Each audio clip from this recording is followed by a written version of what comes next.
હોય, યુવાનો હોય, વિદ્યાર્થીઓ હોય, મહિલા હોય, નાના વેપારીઓ હોય, ફિક્સ પગાર ને કોન્ટ્રાક્ટ ને આઉટસોર્સિંગથી જે શોષણ થઈ રહ્યું છે એટલે એવા કર્મચારીઓ કે કામદારો હોય,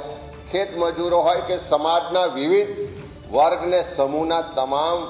લોકો સાથે સંવાદ પણ કરીશું. એમને મળીશું, એમને સાંભળીશું, એમની જે તકલીફ છે, ફરિયાદ છે, પીડા છે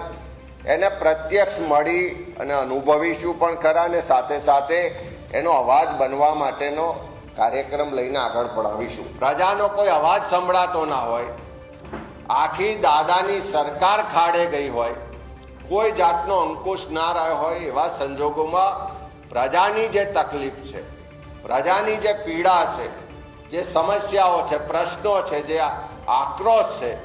એને વાચા આપવા માટે પ્રદેશ કોંગ્રેસ સમિતિ આ જનાક્રોશ યાત્રાની શરૂઆત કરવા જઈ રહી છે. અત્યારે કોઈ ચૂંટણીઓ પણ નથી, અત્યારે કોઈ મત પણ